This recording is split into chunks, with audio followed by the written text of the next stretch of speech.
एक दिन सान्या शाम को पुलिस को कॉल करती है और अपने हस्बैंड की डेथ के बारे में बताती है। पुलिस क्राइम सीन पर पहुंचती है और सान्या से उसके हस्बैंड की डेथ के बारे में कुछ क्वेश्चंस करती है। सान्या बताती है कि बंटी मोटापे से पीड़ित था। कल उसके डॉक्टर ने मुझे बताया था कि अगर बंटी ने अपना वजन कम नहीं किया तो उसे हार्ट प्रॉब्लम हो सकती है। मैं इस बात से बहुत परेशान थी। इसके बाद मैंने डिसाइड किया कि मैं उसे डाइटिंग करवाऊंगी। तो आज सुबह ब्रेकफास्ट के बाद मैंने उसे कुकीज और टॉफीज की जगह कुछ एप्पल स्लाइसेस दिए, जिसके बाद वो बहुत गुस्सा करने लगा और मुझे बुरा बुरा बोलने लगा, जिसके बाद मैं बहुत अपसेट हो गई और बिना बाय बोले ऑफिस के लिए निकल गई। और जब मैं शाम को घर आई तो बंटी को नीचे जमीन पर पड़ा देखा। मुझे नहीं पता कि ये सब कैसे हुआ। पुलिस को सान्या की बातों पर यकीन नहीं होता। तो दोस्त, ऐसा क्यों? पुलिस को सान्या की बातों पर यकीन क्यों नहीं होता?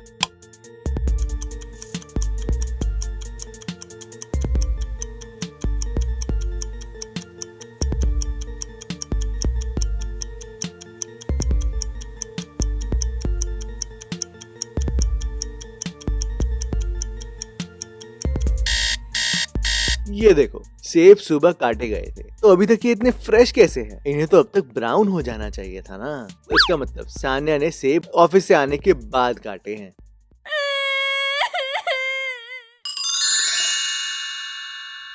एक बार एक बड़े घर में चोरी हो जाती है और चोर उसमें से बहुत ही महंगी ज्वेलरी चुरा कर ले जाता है। चोर वहाँ खिड़की से अंदर घुसता है, पूरा कमरा इधर उधर कर देता है और ज्वेलरी ढूंढकर चुरा लेता है और उसी खिड़की से बाहर चला जाता है। घर के बाहर काफी कड़ी सिक्योरिटी है। इसका मतलब ये किसी अंदर वाले का काम है। तो ये कौन हो सकता है? बटलर, मेड या कुक? मेड को पता था कि ज्वेलरी कहाँ रखी है। बटलर के पास हर कमरे की चाबी है और कुक को पता था कि ओनर कब जाने वाला है। तो आपके हिसाब से इनमें से कौन चोर है?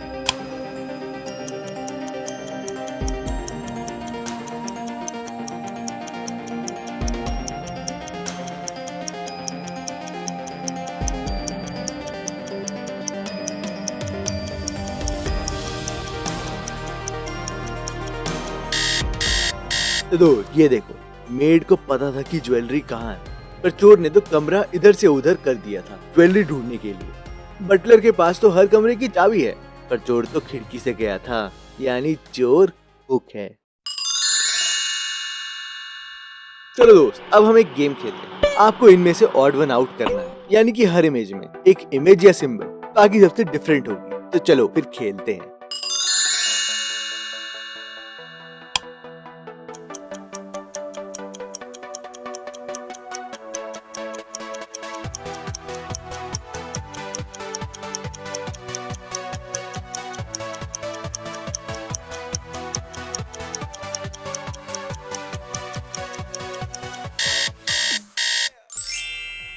ये देखो, ये रहा ऑड सिंबल।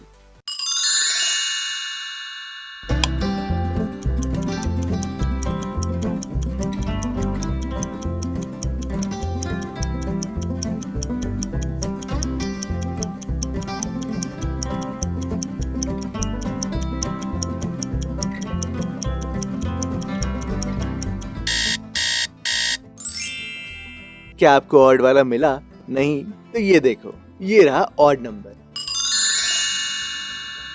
इसमें आपको इन पैंडा में पपी ढूंढना है और आपका टाइम शुरू होता है अब।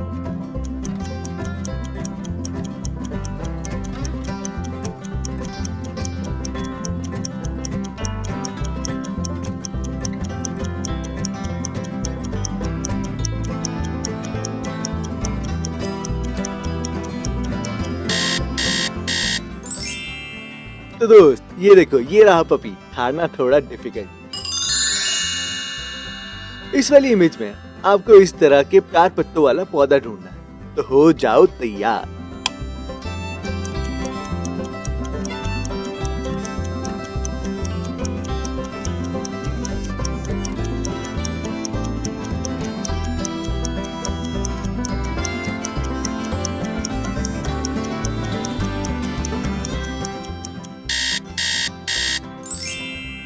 क्या आप लोग ढूंढ पाए?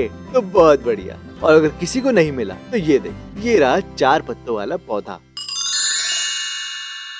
इस इमेज में आप इन हैमस्टर्स में पोटैटो ढूंढना है।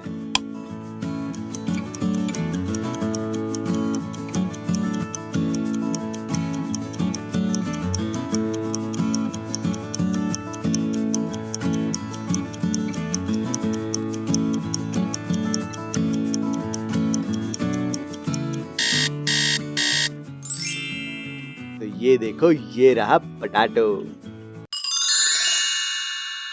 पिंकी पुलिस को कॉल करती है और कहती है कि उसकी दादी 2 दिन से उसका फोन नहीं उठा रही है। वो उनसे दादी के घर जाने के लिए कहती है क्योंकि वो उनके घर से काफी दूर रहती है। पुलिसमैन वहाँ जाता है और देखता है कि दादी की तो डेथ हो चुकी है। वो देखता है कि उनकी बॉडी के पास आधी चाय का कप पड़ा है। फोरेंसिक्स कंफर्म करते हैं कि दादी को चाय में जहर देकर मारा गया है। पुलिसमैन सस्पेक्ट से क्वेश्चन करता है।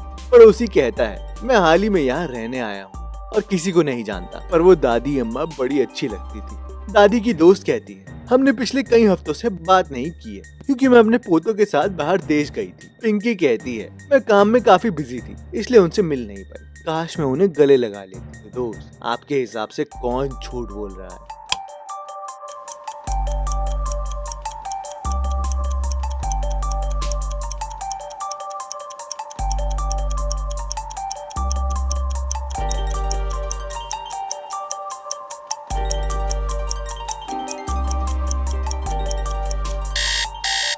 तो दोस्त, ये देखो, पिंकी झूठ बोल रही है। वहाँ उनके घर में दादी के पेट की फोटो हर जगह लगी है और उनकी बिल्ली के खाने का बोल भी वही है। इसका मतलब बिल्ली दादी की पेट थी, लेकिन पिंकी ने दादी को मारकर उनकी पेट अपने घर ले आई थी।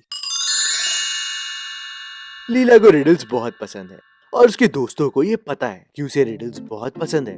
आज लीला के बर्थडे के लिए उसके सभी दोस्तों ने उसके लिए गिफ्ट खरीदा है, पर उन्होंने उस गिफ्ट को उसके घर में कहीं छुपा दिया था जब वो सो रही थी। जब लीला उठी तो उसके दोस्तों ने उसे एक क्लू दिया जिसकी मदद से वो अपना गिफ्ट ढूंढ सकती है। इसके बाद वो घर में गिफ्ट ढूंढना शुरू करती है। तो क्या आप बता सकते हो कि गिफ्ट कहाँ है?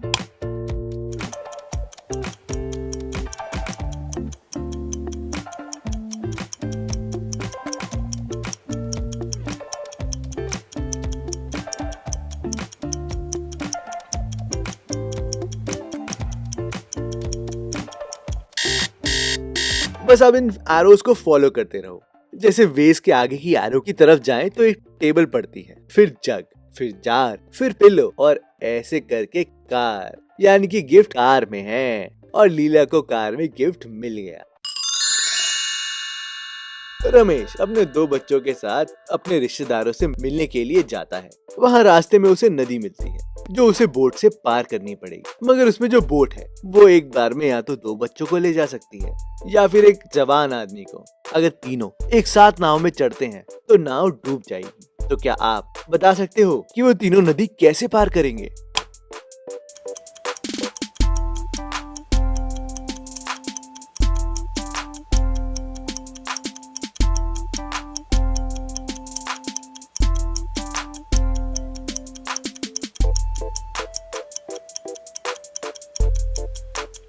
तो क्या आपको आंसर पता चला? अगर नहीं तो ये देखो, पहले नाव में दोनों बच्चे जाएंगे, वहाँ एक बच्चा उतर जाएगा और एक नाव लेकर वापस आ जाएगा। दूसरी नाव पर आदमी जाएगा और दूसरा बच्चा नाव पर चढ़कर वापस आ जाएगा और फिर दोनों बच्चे नाव पर चढ़ेंगे और फिर नदी पूरी पार कर लेंगे।